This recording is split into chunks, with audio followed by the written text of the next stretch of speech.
No Morumbi. O São Paulo derrotou o Corinthians e chegou à primeira vitória sob o comando de Rogério Ceni.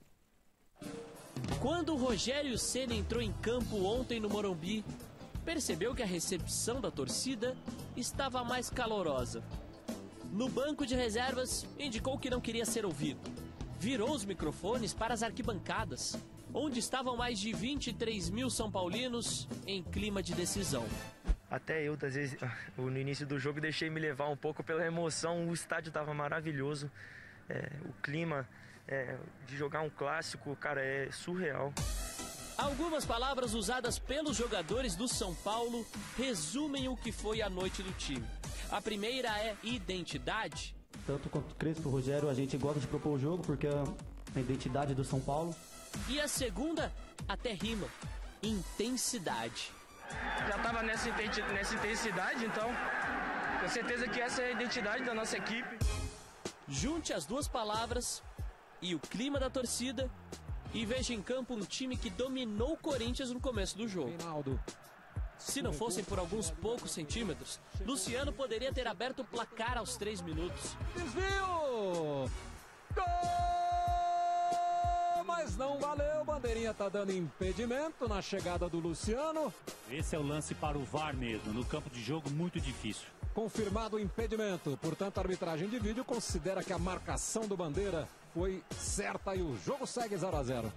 Mas a receita do passe que vem da esquerda e o desvio dentro da área estava pronta. Era só Reinaldo tocar no Caleri que seria gol. Vem cruzamento, olha o desvio! Gol! Do São Paulo! Caleri! Até a comemoração parecia estar mais intensa. Do lado corintiano, era a vibração que estava faltando.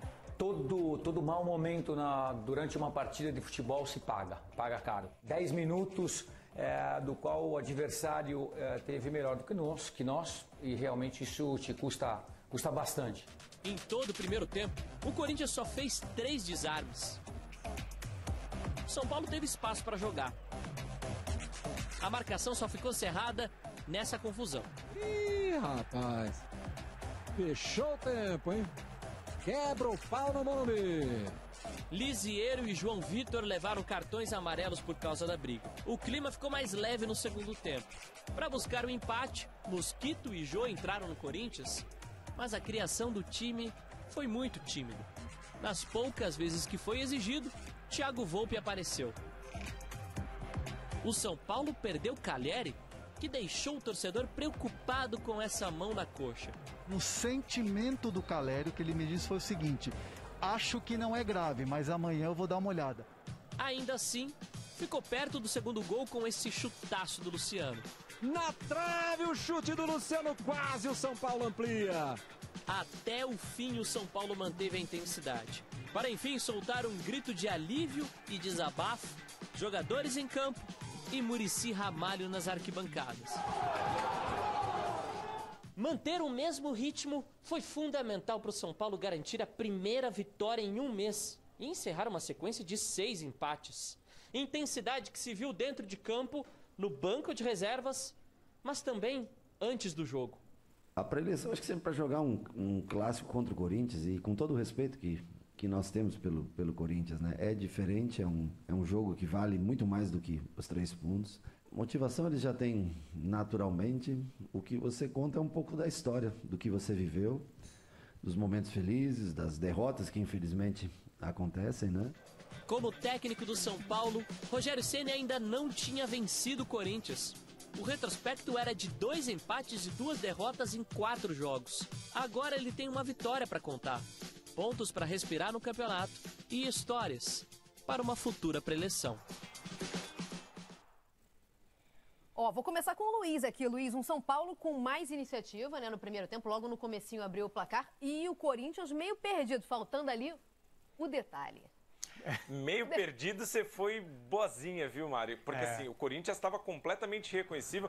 No primeiro tempo, parecia que só tinha um time jogando. São Paulo foi mais intenso, uma postura muito mais ofensiva, dominou o Corinthians no campo de defesa do Corinthians, fez 2 gols em menos de 20 minutos. Teve esse do Luciano milimetricamente impedido, mas o gol do Caleri saiu logo na sequência. E assim, a impressão que deu ontem é que apenas um time estava entendendo que aquilo era um clássico. E a imagem do Muricy foi muito clara para a gente, e a do Rogério também, porque são dois ex-jogadores e treinadores, o Muricy é ex-treinador, hoje o Rogério treinador, que entendem muito bem o que é o clássico, a vibração que o Morumbi traz, tanto que o Corinthians não vence o São Paulo no Morumbi desde 2017, e no Campeonato Brasileiro desde 2010. Então há uma mística muito grande envolvendo São Paulo e Corinthians no estádio do Morumbi. Corinthians tem título brasileiro conquistado contra o São Paulo também no estádio do Morumbi. Mas ontem ficou nítido que só um time quis jogar, só um time estava organizado. Apesar do Rogério estar menos de uma semana no time, já deu para notar uma organização maior, uma concentração maior. E o que o La Regina falou, né? É uma intensidade maior. E assim, eu acho que um ponto que é super importante é que assim, apesar do Fagner não estar em campo, que é uma peça fundamental para a construção do time, também para a solidez defensiva, o Corinthians tem um elenco que pode dar muito mais do que foi apresentado ontem e o que foi apresentado também contra o Sport. E isso a gente tem que colocar na conta do Silvinho. Ele foi muito mal ontem nas alterações.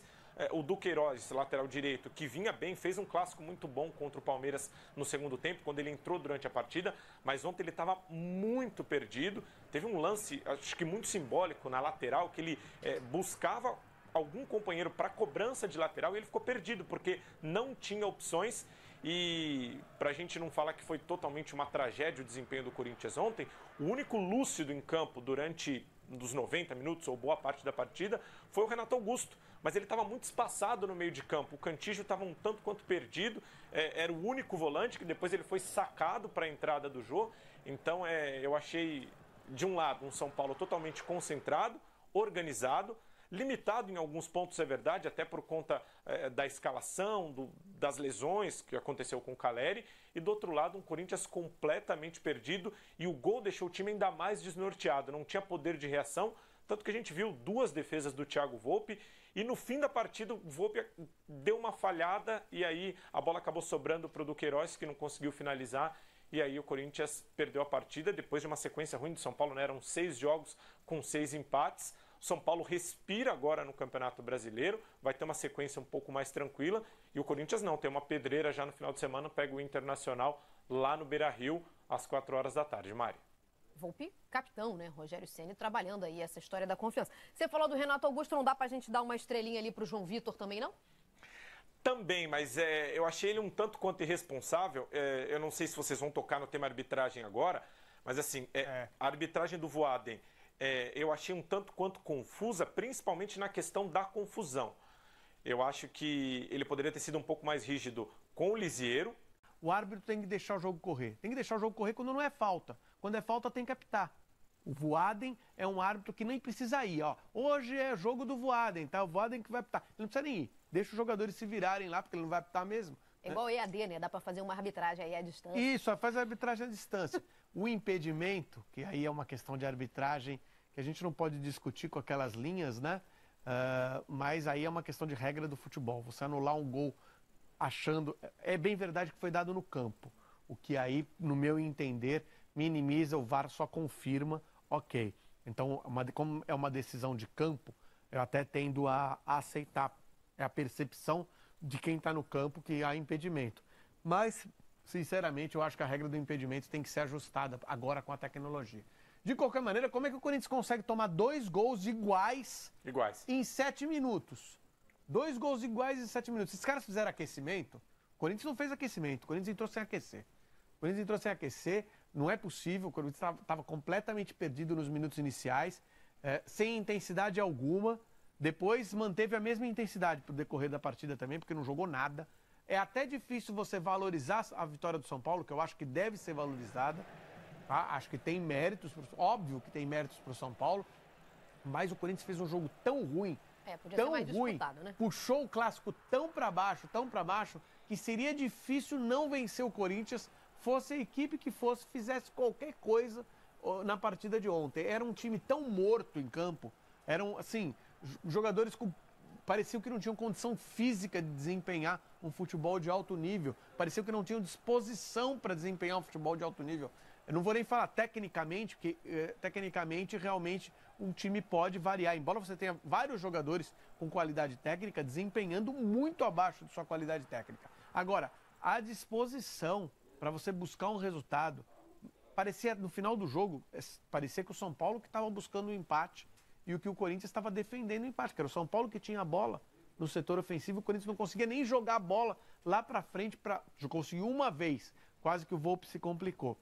Mas assim, não fez nenhuma pressão para buscar o resultado, foi um time apático, é um time que preocupa bastante, porque ficou bem claro que só contratar peças que tenham alguma qualidade, e obviamente Renato Augusto, Roger Guedes, o Juliano, que ontem tem qualidade, o William, que pode vir a entrar, tem qualidade, mas só contratar essas peças, sem perceber que você tem outras situações que você precisa resolver, que são as substituições. O Corinthians não tem peças para substituir, não tem como mudar o panorama do jogo, o técnico também não tem muita criatividade para fazer isso, mas aí a gente vai até minimizar um pouco, porque ele deve olhar para o banco assim e falar assim, não sei nem se eu vou fazer as substituições, porque uma das substituições dele é colocar o Jô. Hoje, colocar o Jô, pela mobilidade que tem o Jô, é jogar com um jogador a menos. Porque ele fica ali na frente esperando aquela bola que não vai chegar nunca. Isso já faz muito tempo e ele não tem condição física de sair para participar. Mari. Sim, diga lá. Eu ia te perguntar sobre o detalhe, Luiz. A gente ouve muito o Silvinho falando detalhe, isso, né? E o detalhe? Tem um detalhe que eu esqueci, né? Tem um detalhe. O detalhe seria um volante? Seria concentração? O que está faltando aí nesse time, hein? Então, o Silvinho disse na coletiva que ele não tem um time previsível, mas ele não abre mão do esquema tático dele, do 4-1-4-1. Tanto que ele colocou o Mantuan, que é um jovem da base do Corinthians, que no ano passado, quando ele estreou entre os profissionais, na verdade ele já tinha feito algumas partidas, mas ele fez um grande jogo contra o Vasco da Gama lá em São Januário e fez o gol da vitória, mas depois ele acabou se machucando numa sequência, vem voltando com o tempo e ontem ele foi colocado fora de posição mais uma vez para o Silvinho manter o esquema tático. Então isso deixou muito claro o quão o Corinthians estava ontem pobre de ideias no comando do Silvinho. O Du não fez uma boa partida, o Du é volante, colocado na lateral direita. O Corinthians não tem lateral direito reserva. Tem o João Pedro, que foi chegando agora o João Pedro, foi relacionado. Pois é. Aí você contrata um jogador, que está chegando. Na hora que tem a ausência do jogador da posição dele, você tem que improvisar um jogador de categoria de base que está entrando no time profissional agora. Então fica bem claro, Fagner, né? Fica bem claro que você tem uma lacuna dentro do seu elenco, né? Um elenco mal montado. E não dá, assim, o time não é previsível, segundo o Silvinho. Bom, ele tem a jogada com o Gabriel Pereira ali pelo lado direito. Qual é a jogada do Gabriel Pereira? Corta para dentro, porque ele é canhoto, para fazer o lance. Na maioria das vezes, eu diria que quase todas. São Paulo marcou isso muito bem. O Fagner ia ser substituído por um jogador de categoria de base, que até tinha feito uma boa participação contra o Palmeiras. O que fez o São Paulo? Joga em cima do cara. Vamos ver qual que é o limite desse jogador.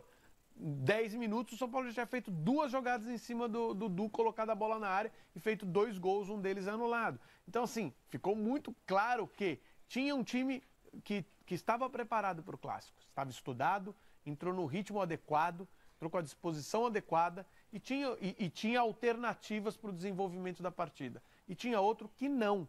Um outro time que entrou disperso, entrou sem concentração, entrou sem disposição e entrou com poucas ideias para apresentar, sem contar a falta de qualidade técnica que foi apresentada hoje, qualidade técnica muito abaixo da que esses jogadores têm.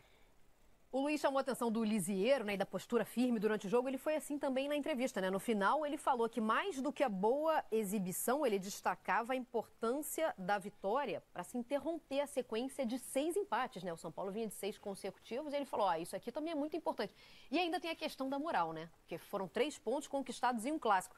E aí, Luiz, eu quero saber o seguinte, pelo que exibiu o São Paulo ontem, pelo que mostrou nesse clássico ontem, olhar para cima da tabela já é realidade? Porque até bem pouco tempo a gente falava, o Crespo chegou a falar em Sul-Americana, né? Chegou a falar em luta contra o rebaixamento. Depois falou, primeiro começou com o Libertadores. Sul-Americana vai todo mundo, pode falar o que quiser, quem não cair... Quem não for rebaixado vai para Sul-Americana. Não, para Sul-Americana só vai quem não tiver roupa para Libertadores, né? Que às vezes tem isso, né? Você tem 2 eventos no dia, só tem roupa para um, você vai naquele que você pode, né? Claro. Basicamente é isso aí. No discurso ontem dos jogadores, Mari, na saída de campo, eu acho que não poderia ser diferente, né? Até pela empolgação, quase 30 mil torcedores no estádio do Morumbi. São Paulo esperava 20 mil, foram pouco mais de 23 mil torcedores.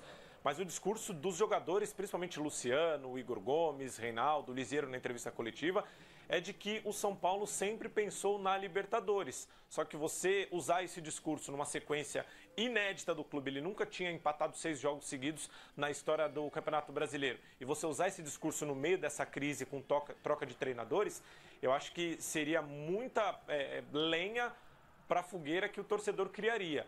E ontem não, com a energia da torcida, com a energia do time, com a energia do Rogério, que entende de clássico, que entende de Libertadores e entende de São Paulo, isso fez com que esse discurso voltasse à tona.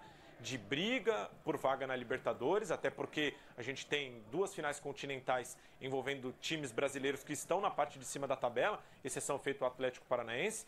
Então, são 2 vagas a mais na Libertadores. Então, acho que isso faz com que o discurso dele se encaixe nesse momento. Tá tudo dando certo, né? O momento São tá bom. 2 vagas a mais na Libertadores. O campeão da Copa do Brasil provavelmente vai estar aí nesse meio. Então, 2 vagas na Libertadores levaria a 8, certo? Você pode ter o Atlético Paranaense fora desses 8. Enfim, você pode ter 8 times. 8 times certamente vamos ter classificados para a Libertadores. Mas aí tem a Sul-Americana também, né? O Atlético. Sim, então por isso 8 times certamente okay. teremos. Pode ser que um desses esteja fora dos 8 primeiros do Campeonato Brasileiro. Aí não abriria a vaga. Mas aí você tem a Copa do Brasil, que provavelmente esses times vão estar entre... É, muito difícil imaginar você tem um dos 3 4... pelo menos que estão ali. O Atlético talvez um pouco mais distante. Enfim, vão 9 para a Libertadores. De 8 ou 9. Todo time tem que ter objetivo. O esporte tem que ter o objetivo de ir para a Libertadores, gente. A Chapecoense? Chapecoense não. Não, aí não. Tá. Então tá bom. Vamos ver a classificação da Série A do Campeonato Brasileiro. E o que representou para o São Paulo essa vitória. Ó, lá em cima, Atlético Mineiro e Flamengo se mantêm na primeira e segunda posição, reposições, respectivamente. Depois vem o Fortaleza com 45 pontos, 1 a menos que o Flamengo, mas 3 jogos a mais. Tem 1 a mais que o Atlético Mineiro e 2 a mais que o Flamengo. É isso? Não estou enxergando. Não, 3 a mais que o Flamengo e 1 a mais que o Atlético Mineiro. Beleza. Aí vem o Palmeiras em 4º lugar, com 43 pontos, subindo 1 posição e jogando o Bragantino lá para o 5º lugar, né? Agora com 42. Tá, e o São Paulo, o que conseguiu com essa vitória sobre o Corinthians, que se manteve em 6º, com 40 pontos? O São Paulo subiu 1 posição, agora é o 12º, tem 34 pontos. Lá embaixo estão Juventude, Sport, Grêmio e Chapecoense. E se o Sport pode, o Grêmio também pode. 13 pontos, o que é? Não, sonhar com a Libertadores. O Grêmio ainda tem 2 jogos a menos, gente. Isso, o Grêmio poderia chegar a 32. 32 é o que tem o América. Um dos jogos é contra o Flamengo, né? É um pouco difícil, né? Mas assim, tudo é muito difícil. Mas assim, para você sair, tirar 8 pontos, se o São Paulo tem 34 e pode sonhar com Libertadores, o Grêmio com prováveis 32, todo mundo pode sonhar com Libertadores. 9 vagas. Vai metade do campeonato para Libertadores. Hoje o Cuiabá tá indo. Aí. Olha aí. Tá vendo? Olha aí, meu Brasil.